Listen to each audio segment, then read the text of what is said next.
What's up, guys? Welcome back from the weekend. My name is Tracy, and I'm always on form, bombarding with no warning, even when I am alone. But I hope you're ready. Welcome back to News for You. Let's get started.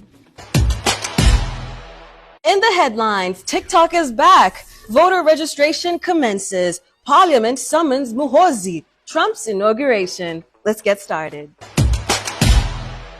So Sunday, the 19th of January was a very interesting day. That was the day that the TikTok ban was set to take effect. So TikTok basically closed their operations for a couple of hours, but then came back after President-elect Donald Trump intervened. And he delayed the implementation of a law banning TikTok for a while. Take a look at what he had to say. As of today, TikTok is back.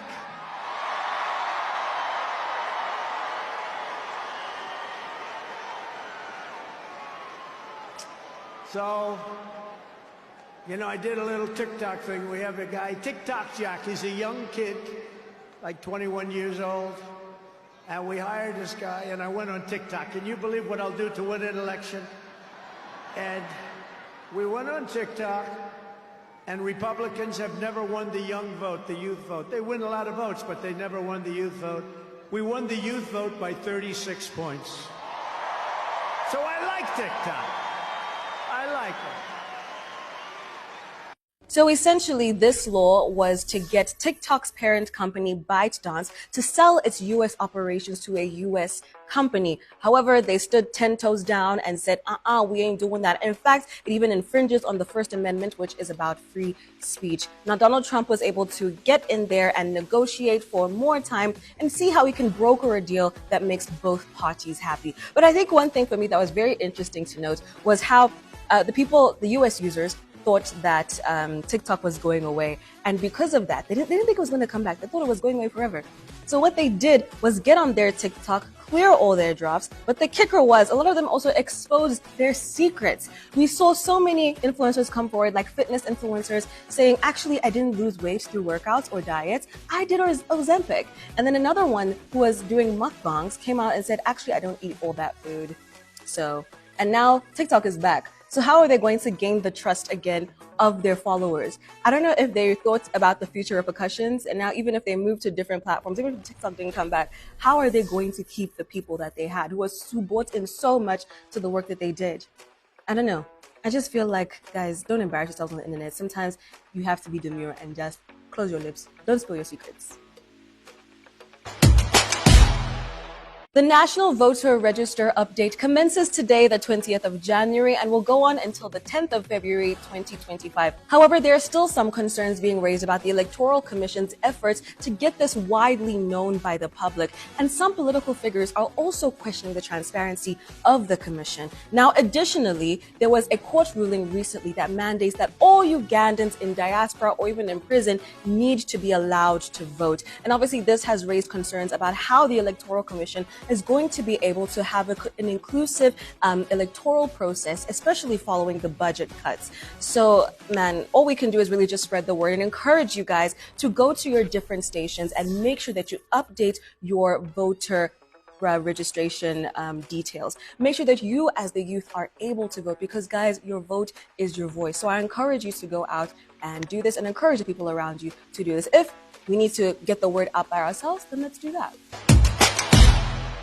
General Muhoozi Kainerugaba has rejected a summon from Uganda's Parliamentary Committee for Defense and Internal Affairs. He called the MPs clowns and vowed to have them arrested instead. Now, this follows his controversial social media posts, which have really caused a bit of a stir.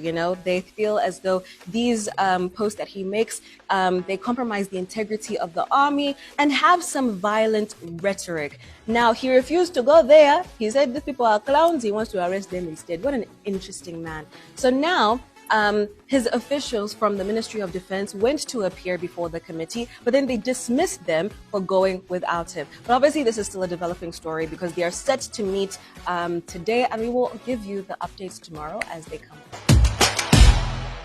President-elect Donald Trump will be sworn in for his second term as the 47th President of the United States.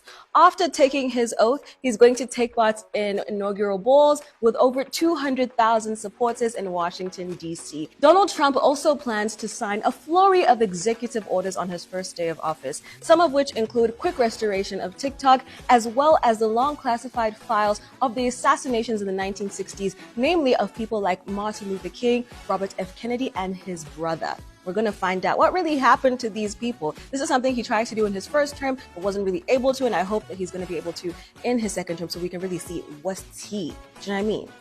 But yeah, I hope you guys are interested, and if you want to catch this inauguration, head on over to NBS Live on Afro Mobile. It's time for sports. I don't know about you guys, but I am super happy because Man U fans were all yappa last week. We haven't lost this year. What that? Didn't they lose 3-1? Anyway, take a look at all the sports updates. Hello guys, what's up? It's just another episode of the sports update on News for You. Of course, today I'm Bashir and I'm with the Brian, senior reporter. My guy. How you doing? You branded me as senior reporter, but I usually do these things with you. Yeah, senior reporter. So, anyway, not to waste so much time, of course, we had action here in Uganda and rugby. I mean, there's been so much going on from game week 1. Now we come into game week 2. We're seeing different things going here and there, and obviously you have a team that has really been shaking your head for so long. Is that even a team you support, or you just? I support Pirates.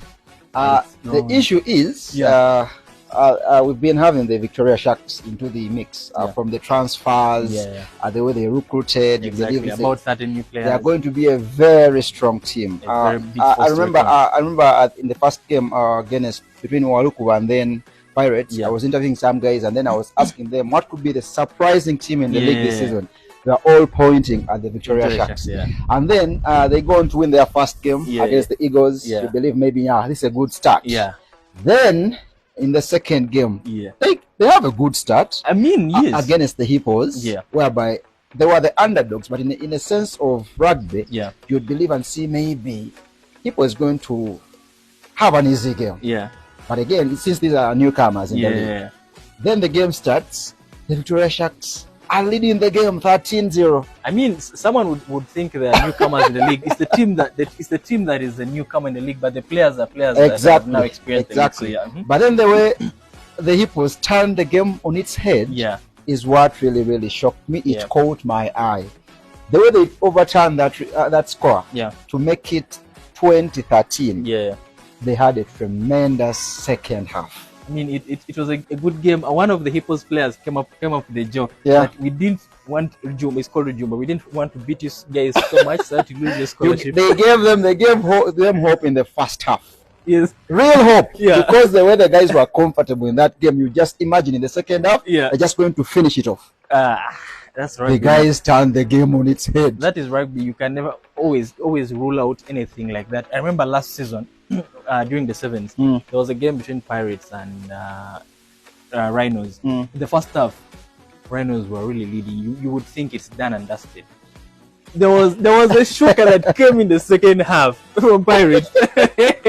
I swear, if you're following that game online and at the stadium, you'd believe it's over for Victoria Sharks. Then at full time, you check the scores. It's different. You're shocked. I mean, that is Ginger Hippos. Ginger Hippos for you. They are one of the sides that you can't roll out of this conversation. And away from that, obviously, going to Europe. We had the Premier League. Of course, what a weekend! We had disappointing results, good results here and there. And where do we start from? Our very own disappointment from Arsenal. Come on, guys. The last time I saw Arsenal fail to capitalize on an advantage was way back when they were leading Newcastle 4-0, and then that game ended 4-4. Then now, this time around, they go into that game with a lot of pressure after what happened between Liverpool and Brentford. Then they put themselves in a good position. They score 2 goals. And that's in the second half. You believe this is a comfortable victory for Arsenal, given the fact that Liverpool has already won the game. It looked like 3 points. The way they lost it, that script is difficult for anyone to explain. When was the last time Arsenal fans were even happy, genuinely happy? This year we have never seen Arsenal has won 1 game in 5 games. That's One game against in 5 games. That's against Tottenham Hotspur, whereby they also conceded first. I know. You know, it looks like we have nothing we're fighting for anymore this season. I mean, when you look at the League Cup, you look at the Premier League. Yeah, literally, you may think there is something for them to fight for, but they will need a lot of character in them. Yeah. Maybe they're having an issue with injuries. That is also a very big one there, because it is hard for Arsenal to play a game and then they are not missing at least 1 or 3 first team players. That's for sure. First team players. They usually have that. But alternatively, that is actually affecting most of the teams. Maybe apart from Liverpool. But when you look at Man City, they've also gone through that phase. Yeah. United has gone through that phase. Chelsea has also gone through that phase. Not so much, but we can't be having excuses, man. Now, Arsenal, the situation of talking about they are lacking strikers. Yeah. Now, this time around, they score 2 goals. Yeah. And then the situation comes in defense. They don't have Saliba. And then now we have a Thomas Partey. Yeah.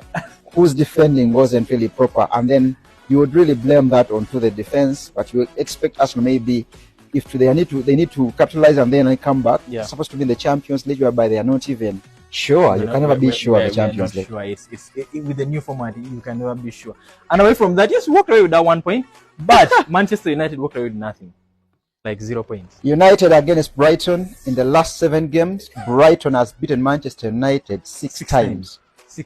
6 times. That means that shows you how Brighton is usually confident whenever they are going to play against Manchester United.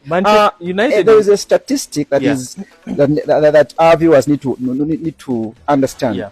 Only Manchester City has gone to Old Trafford and won thrice in a row before Brighton visited yesterday. Now, Brighton has also won at Old Trafford for the last 3 consecutive games. I mean, United is not like they're sure. Whenever Brighton play against Man United, they are the best team. You know, they turn on the show. You know, Mitoma has not been the best of this himself. Season, by the way. Yes, he has not been the best of himself. But yesterday, I was like, you know what? United, hold on. Let me show you what I can actually do. But speaking about Mitoma, there is Andre Onana.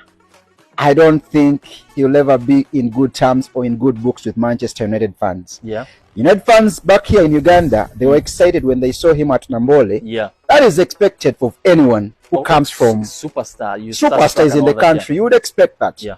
But the way he turns on and then the results are not going his way, the performance is not proper. I don't think Man United fans can ever. I think that is. It's becoming tougher. I think that's even beyond Onana. It has to be something to do with the entire team. I mean, the management and all that. But United aside, obviously, Man City pulling up 6 goals, man. In total, on aggregate, they've beaten Ipswich 10-1. Oh, the first leg was 4-1, then 6-0. Yeah. There was a picture of Ed Sheeran watching the game, and he was like, "Yeah, that's why they say football is bloody hell." Football is bloody hell. Yeah, he has picked this sample. I mean, yeah, it's good to see Man City. Is it a good thing or a bad thing to see Man City picking up now? Arsenal and Liverpool should be scared of themselves. Yeah. Because City is a team that can pick up over 15 consecutive victories, which Arsenal and Liverpool, I swear to God, cannot do. But then, if you're to bring Man City back into this serious conversation, that means Liverpool has to win like 5 more games, and Man City is winning all those games. City defeats Liverpool. Yeah. City defeats Arsenal. They are back into the title race. Wow. They have lost so many games, but they're not even ruled out. They are always in the picture. Oh my God. And also, they are trailing Arsenal by just 6 points. Yeah. Liverpool beats Arsenal, and then City beats Arsenal. Yeah. They are 11 points. And obviously, lastly, we had Liverpool. When the way you turn it around, the game is not going your way. Yeah. Deep into the 90th minute, players usually talk about the missed chances. Darwin Núñez turns on the show. That was a champion's winning mentality. Me, what breaks my heart about Liverpool is Mohamed Salah. Guys, I don't care about Darwin Núñez and all that. You don't care about the results? I don't care. The results are hard. But as long as they're not coming through via Salah, it's difficult for us who play FPL. Yes, guys. 2 consecutive match days. The last game week I captained him. So this game week I decided not to captain. There's Easy who people captained him by the I mean, Easy really get masterclass. Now this time I decided to give Isak my captain. Guess what? He was so blank. Oh God. 4 points. Oh, At least God. Salah got 6 points to get his captain in. Now you see, even in the race for the Golden Boot, Yeah. Salah is on 18 goals. Yeah. Erling Haaland has closed the gap to 17.